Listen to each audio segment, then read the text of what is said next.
Oui, en effet, il y a vraiment eu un cas en 1988 où un avion a perdu une partie de son toit à une altitude vertigineuse de plus de 7 km en l'air. Les passagers n'avaient tout à coup plus rien de dessus de leur tête et la situation est rapidement devenue très dramatique. Nous allons vous montrer exactement comment tout s'est passé et ce qui a suivi dans un instant. Cette vidéo traite de plusieurs histoires folles qui se sont réellement produites en avion. Entre autres, un accident d'avion, un avion qui a décollé mais n'a jamais atterri et bien d'autres choses incroyables. La vidéo d'aujourd'hui va être turbulente, alors commençons tout de suite. Nous commençons notre vidéo par une histoire d'avion que vous ne souhaiteriez à personne. Lorsque Julianne Koch, 17 ans, monte à bord d'un avion au Pérou avec sa mère la veille de Noël 1971, elle veut simplement rendre visite à son père et n'a aucune idée de ce qui va se produire ce jour-là.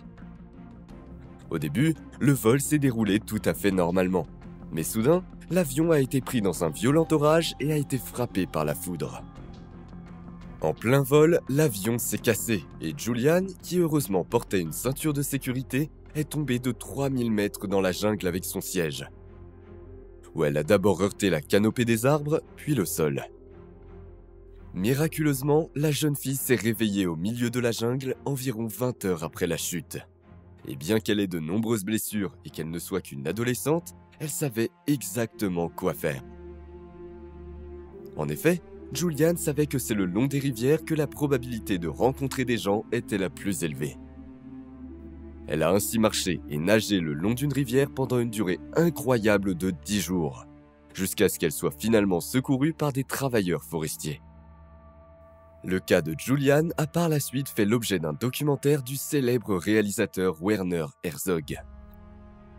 Aujourd'hui encore, cette femme de 68 ans, qui a ensuite étudié la biologie, retourne régulièrement dans la jungle péruvienne, où elle dirige un poste de recherche depuis plus de 20 ans. Après la chute involontaire de Julianne, nous passons maintenant à un homme qui a volontairement sauté d'un avion à 3 km de hauteur et dont la chute reste, 50 ans plus tard, l'un des incidents les plus mystérieux de l'histoire de l'aviation. Mais procédons étape par étape. Le 24 novembre 1971, la veille de Thanksgiving, un homme se faisant appeler Dan Cooper monte à bord d'un avion à destination de Seattle à Portland, aux États-Unis. Ce monsieur discret était habillé comme un homme d'affaires et portait un costume avec une chemise et une cravate. Donc l'hôtesse de l'air n'a rien remarqué lorsqu'il lui a glissé une note en demandant des boissons peu après le décollage. Mais lorsqu'elle l'a lu, elle a pâli. Dan Cooper y avait écrit qu'il y avait une bombe dans sa mallette et qu'il ferait s'écraser l'avion si ses exigences n'étaient pas satisfaites. Pour éviter le pire, le pilote a atterri à Seattle où Dan Cooper a reçu 200 000 $ et 4 parachutes. Comme il l'avait demandé. Cooper a ensuite forcé le pilote à voler lentement vers le Mexique avec son train d'atterrissage sorti. Après environ 20 minutes de vol, le pilote a alors constaté que la porte arrière de l'avion avait été ouverte et que Dan Cooper avait disparu sans laisser de traces. Il avait en effet dû sauter sous la pluie et les vents violents au milieu de la nuit noire, ce qui est censé être presque irréalisable, même pour des parachutistes expérimentés. Bien que la police et même le FBI aient immédiatement lancé une opération de ratissage, Dan Cooper est resté à jamais porté disparu. La seule chose qui a pu être retrouvée était quelques liasses de l'argent de la rançon, qu'un petit garçon a découvert accidentellement 9 ans plus tard, alors qu'il jouait au bord d'une rivière. Au total, le FBI a enquêté pendant 45 ans, jusqu'à la clôture des dossiers, et cette affaire est le seul détournement d'avion non résolu de toute l'histoire des États-Unis. Après ce cas mystérieux, nous arrivons maintenant à une situation que nous avons déjà évoquée au début de la vidéo. Le vol 243 d'Aloha Airlines avait décollé depuis seulement 20 minutes en 1988 lorsque l'accident s'est produit.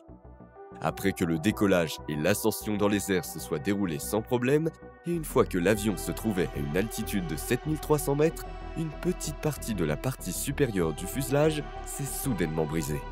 En très peu de temps, la fissure s'est agrandie rapidement, et finalement, tout le plafond de la cabine s'est déchiré, et les 89 passagers se sont retrouvés soudainement sans toit au-dessus de leur tête, à une altitude de plus de 7 km.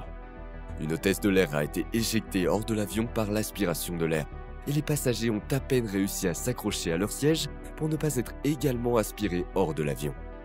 Le fait que la réserve d'oxygène de secours ne fonctionnait plus a rendu la situation encore plus délicate. Heureusement, le pilote a réussi à garder son sang-froid et à faire exactement ce qu'il fallait dans cette terrifiante situation. Il a donc réussi à effectuer un atterrissage d'urgence sur un aéroport voisin 10 minutes plus tard, sauvant ainsi la vie de toutes les personnes à bord, hormis l'hôtesse de l'air qui a été aspirée hors de l'avion et n'a jamais été retrouvée. Toutes les personnes impliquées ont pu s'en sortir.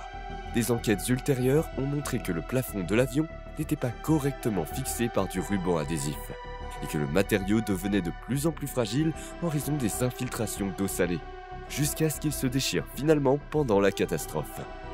À la suite de cet incident, les contrôles de maintenance des avions ont été renforcés et de nombreux modèles d'avions plus anciens ont été retirés du service. Après toutes ces histoires dramatiques, nous allons poursuivre avec une histoire tout simplement fabuleuse. Quiconque a déjà pris l'avion et a dû passer de nombreuses heures entre des enfants qui hurlaient a probablement souhaité voyager comme les célébrités, tout seul dans un jet privé. C'est exactement ce qui est arrivé par hasard à l'Américain Steven Schneider il y a quelques années. Lorsqu'il est arrivé à l'aéroport, une hôtesse de l'air au comptoir lui a dit que tous les autres passagers de son vol avaient été transférés sur des vols antérieurs. Steven était le seul à ne pas pouvoir être contacté, car elle s'était trompée dans le numéro de téléphone qu'il avait donné. Il avait donc le choix entre prendre un vol plus tard ou être le seul passager.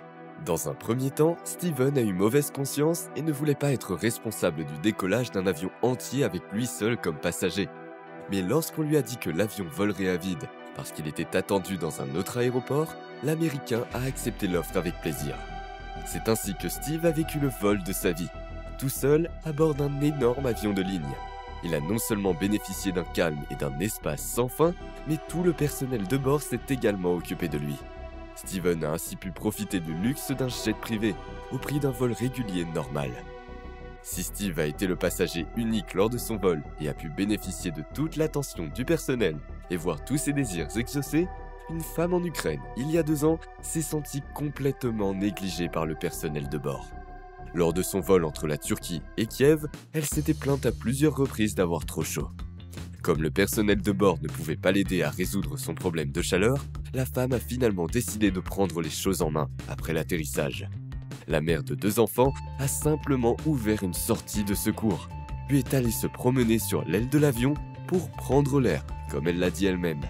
La vidéo de cet incident bizarre est devenue virale, et la femme a fini sur la liste noire de la compagnie aérienne pour son comportement très dangereux, ce qui signifie qu'elle ne sera plus jamais autorisée à monter à bord d'un de leurs avions.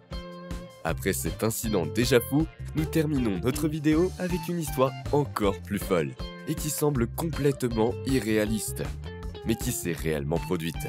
En 2015, un avion de British Airways reliant Londres à Dubaï a dû faire demi-tour après seulement 30 minutes de vol.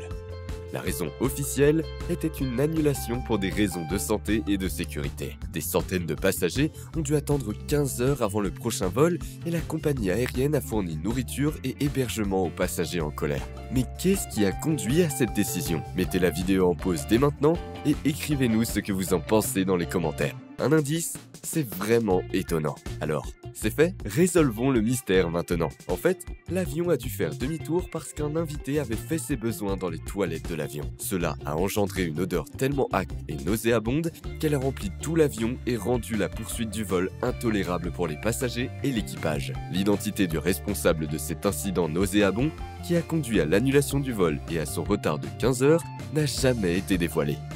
C'était notre vidéo pour aujourd'hui. Ciao et à la prochaine fois, ici sur Bon à savoir.